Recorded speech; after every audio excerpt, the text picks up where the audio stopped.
It's the Archivist, y'all. And we're in the USA with Devin the Dude. Exclusively interviewing Devin the Dude. And who is the baby-making, weed-smoking, danking Devin the Dude? What's up, y'all? Live in the house, man. You know what I'm talking about? Chilling. Right here, man, in Washington. Yep, Bellingham. Sound like Nottingham, but Bellingham, you know, it's real live out here too, man. We usually come here on tour, but it's nice to come out here on the spot date, especially with Shock G in the place to be. It's going down. And let's go way back from breakdancing in the park and digging in them cans, share on the evolution from the start and any vinyl gems that you found being from St. Petersburg. Oh yeah, man. You know what I'm saying? That's a cool thing, you know.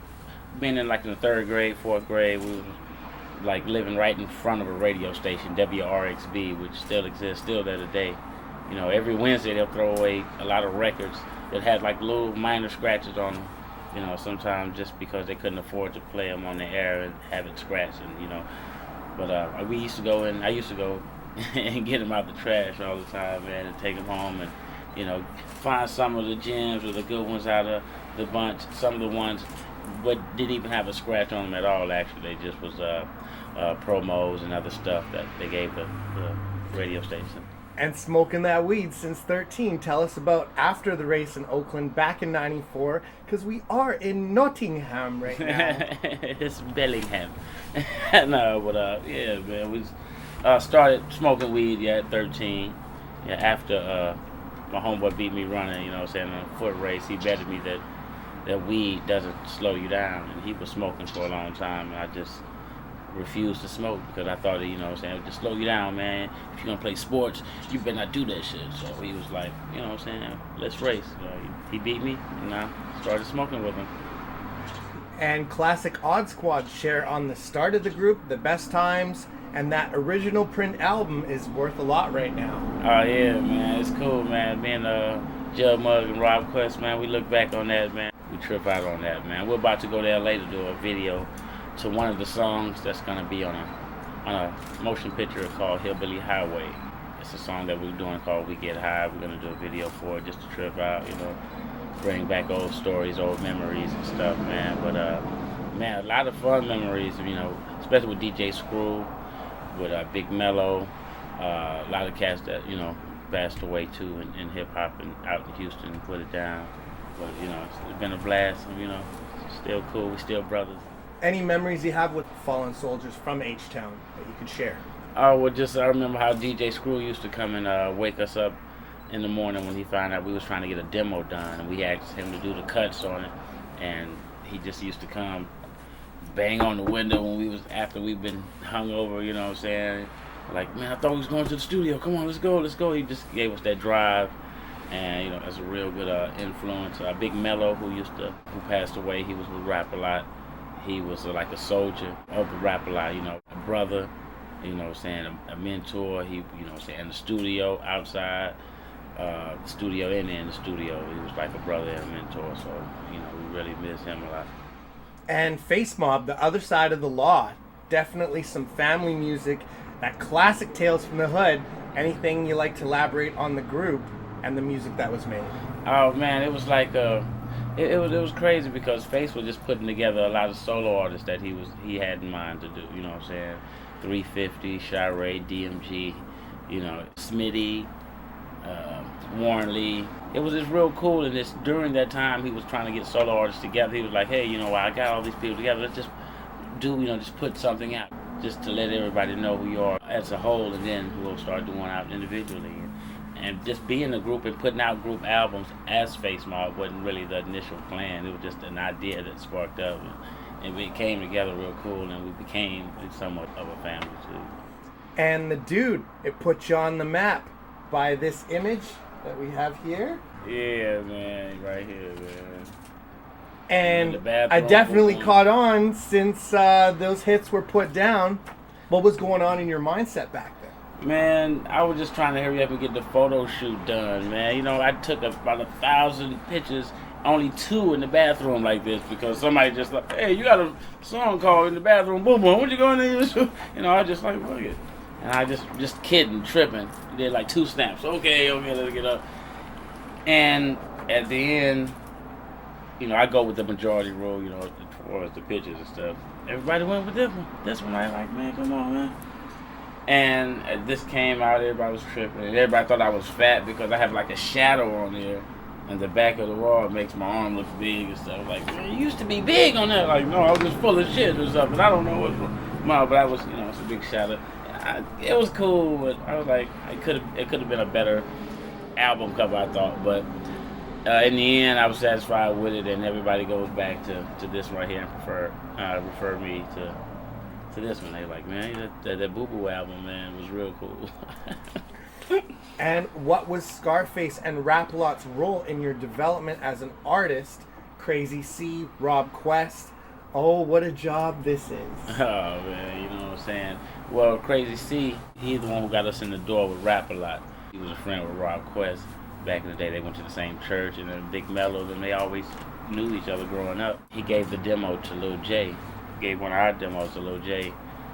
And Lil J, you know, he got, you know, real interested in signing us and came by the house and talked to us. And, you know, it took us like 3 months, but, you know what I'm saying, we decided to go to Rap-A-Lot, and that's one of our biggest moves. We was real happy about that. And afterwards, 2 or 3 years later, you know, Scarface asked me, you ever thought of doing like a solo album? I was like, well, not really, you know, I'm more of a group thing. I like the group. But he was like, well, man, you know, that would be real cool, you know, solo. And then Lil J also asked me, like, man, yeah, solo would be real nice. I was like, I don't know. And there was somebody, I forgot his name right off.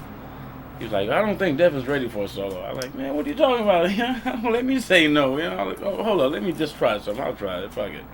I tried it, you know, with the blessings from the art squad and everything. I had to, you know, go to my group and like, you know, saying, what do y'all think about me doing a solo album? And every solo album that I did, you know, I tried to incorporate the art squad because it's going to be that sound pretty much anyway, because that's how we came up with that, pretty much that odd sound and the, you know, just the carefree, weed smoking, chilling, that pretty much.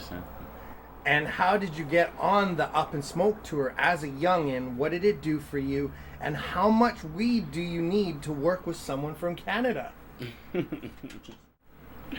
Oh, man. Actually, Dre, man, was telling me how him and Snoop used to listen to the Odd Squad. Like 92, 93, you know, before the Odd Squad album came out. You know, we was having real cool ties with those cats. And Lil J had 3-2 and Big Mike as the Convicts. They was out in California doing some music beforehand. They got a whiff of the Odd Squad, and they was like, man, they was really, you know, digging the stuff. And I was like, what? Y'all used to listen to us? Like, yeah, him and Snoop's like, yeah, man, we used to listen to y'all, man. And, you know, we always admired your music. And that was huge for me right there. So by the time he came around to doing that Chronic album, you know, he got in touch with somebody at Rap-A-Lot who got in touch with me and gave me a call at the house, and I was answering the phone. I was like, yeah, Dr. Dre's supposed to call you in a couple of hours, man. Just be by the phone. I was like, yeah, right. But, you know, a few hours later he called, and I was like so excited, and it was a cool, big turning point actually in my career. So.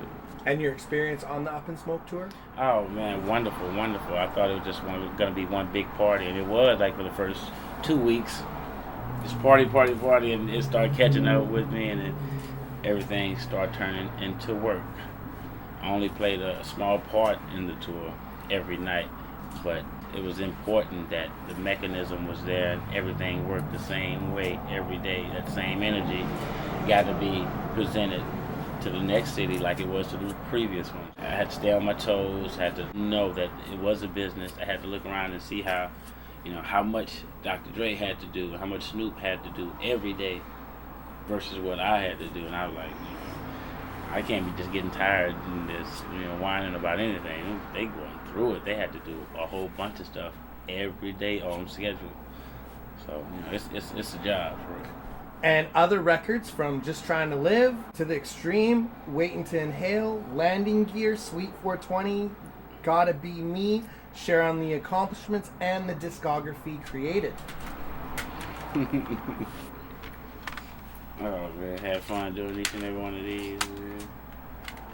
I support real music, you know what I'm saying? We can't buy those in Canada. Oh yeah. I went to every store and there was not one Devin the Dude CD I could buy. Some craziness. We got to get more of your music up there. Really, I didn't have a lot to do with this one right here, but the album I had, To the Extreme, it was going to be a double album, and it was going to be like To the Extreme, but I didn't have enough music to make it work, so I didn't put the second one out, and this was most of this music came around. It was okay, but I wish it could have been a little better mixed and worked with and stuff. But still dope. Love it. Appreciate you, man. Hell yeah. Appreciate it, man. So anything from the discography you can tell us about? Oh man. So from many, everything you've created. There's so many stories I don't know where to start, man. It's just been a wild career, man. I didn't think it would be this long of people that I admire would admire some of my music, man. And just the whole path of working with different artists, and meeting people who you've never met before, know some of your songs, and they had some type of experience, or my song kind of helped them out in some sort of way I've heard, you know what I'm saying? So there's not one story I can cling on to, but all the stories together just make one cool adventure for me. Incredible. And how is Andre 3000 and Snoop in the studio together working with you? And tell us about the Coffee Brothers.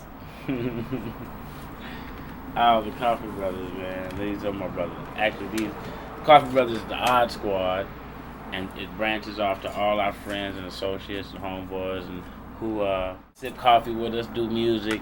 You know, most rap, some sing, some don't do either. But you know, they consider Coffee Brothers and sisters just because they're helping with the movement of it all, and they're willing to do whatever it takes, you know, just to just keep it going and just keep the brotherhood of just feeling good going, you know. And working with Andre 3000 Snoop? Andre 3000 and Andre 3000 Snoop, man, just wonderful. Like, actually brothers that, you know what I'm saying, brothers from another mother. I don't even want to sound so cliche with it, but for real, it's, you know, it's kind of like when we first met, it was like, oh, we were just happy to meet each other, you know, the feeling was like mutual, and, you know what I'm saying, we've always talked about working together from, you know, 10 years ago, before we even got a chance to get on the same song together. We just been waiting just for that to happen. We always knew it was going to be real cool once it did happen, and it did, and it does sound cool. Make some more songs together. Hell yeah. And the Fresh Brew tour, what's up with that damn boom? What's the story about the boom? Oh man, boom, man. And it's that story like that, man. It's just like when there's studios up there, and people running out of studios to go to, and a lot of colored cats come up to studios up there in Houston, and they look for certain stuff that we don't have. You know, they want 808 kick drums and stuff like that. We don't have shit like that. We got banjos and sliding guitars and stuff. But no, man, we just me and Rob Quest from Oswald, man, we always talk about the studios and what it's become and what kind of crazy scenarios that happen, you know. And we're just doing skits and calling up people pretending to be somebody looking for a boom, and you know, we're just having fun, getting high, having fun. Super incredible. I had no clue that was you. That's so dope. And you're a weed chef. What is your favorite food to make? Share some of the crazy gifts that you've gotten from your fans. Oh man, with weed, I like to make brownies, cookies, you know, the OG edibles, brownies and cookies. That's pretty much it. I put some in my spinach before. It has real spinach. And that was real cool. It was real cool. Oh man, yeah. Somebody ate some of that. Like, did you do something to the spinach? And some of the gifts that you've received from some of your fans. Around the world? Some of my fans, a couple of thongs with numbers attached to them. That's cool. On the stage, that was it was with weed packages and edibles and stuff. But I don't just, you know what I'm saying. The weed on the stage is pretty much a real cool thing too, man. I have. What other gifts I got? What's the name? Herbal pipe. The guy who makes the herbal pipe is like a machine. You put the weed in, you just push a button, and it pushes the weed to you, and everything is real cool. Oh man, he gave me a couple of those, man. It was real nice. Different bongs and pipes, and you know what I'm saying, and you know, a lot of stuff like that, glass, you know, little bowls and stuff. And singles, Higher Learning with Young Jeezy, Moon and Stars with Big K.R.I.T, Fuck You with Dre, Caddy Music with Slim Thug, so much more. What inspires you mostly musically? What inspires me musically? Probably the music itself. Probably a real dope instrumental, a real dope song by one of the artists that I like, you know. My brother, my older brother Donnie, you know what I'm saying, he always asks me, what you doing, what you got next, what's up, man, you need to come on, you know. My mom even, my family, you know, have a lot to do with my inspiration. Yeah, but that's pretty much it, you know. And Seriously Trippin' EP, and One for the Road, and the Hillbilly Highway. We'd love to know more. Oh, man. Yeah, I got an EP out called Seriously Trippin'. I got like 6 songs on it, man, and just like a little teaser of the album. Probably 3 of those songs may make it on the album, but you know, just to let the people know I'm, you know, still got a little something out there doing it. And Hillbilly Highway is a movie that's kind of funny, man. Lil Duval, the comedian, he's starring in it, and I'm there tripping with him, and we're kind of like 2 cats from Atlanta who are always getting caught up in little petty stuff. So we decided to try to do something big, you know what I'm saying? And go to Kentucky and try to get some crops and come back with it, but it ain't that easy. So it's pretty funny. It should be out in November. We got a few songs on that. Hard Squad got a couple of tracks. You know, they want me to kind of present this soundtrack or whatever, so I'm looking forward to that. And one of the best tours that you can tell us about? Any tour stories? Oh man, well, you know, the Up in Smoke, man, that's a lot, man. But I went on another tour too with Snoop and Method Man, Redman. That was real cool. I like that tour. Wow, man. Coffee Brothers tours the past few years been crazy. Well, as far as just the one particular story about, I don't really have no. I would plead the fifth on the stories, man. But it's always been incredible shows and incredible people, man, and cities that we never stepped foot into, man, unless it was, you know, hip hop was here. So we appreciate the love that everybody give us in hip hop. Appreciate the longevity of hip hop too. And the largest crowd you've ever rocked? Wow. It's not that many to a lot of big artists, man, but I would with Ray, I guess it had to be what, at least almost like 70, 80,000, something like that. You know what show that was, or you remember? Actually, the average crowd was like 60,000 or so on the Up in Smoke tour, so you know. Very that nice. range, 60 to 90 range somewhere. So I don't know. And the best Southern hip hop memory you've been part of or contributed to? My best hip hop memory in the South, I guess when the Fresh Fest came to Houston, you know, Astroworld, I was there. Oh man, it was just so live, man, to see just Houdini and just Run DMC and Fat Boys and just everybody. Then we went to Astroworld, which is like the Six Flags thing. That's where they did it at. And we was walking and riding rides, and most of the artists from Fresh Fest started riding rides, just mingling with the people and just walking. And I came this close to Ecstasy and Jaleel and Houdini, and I was like, I wanted to say something, but I didn't know what to say, and I was telling my friends like, look.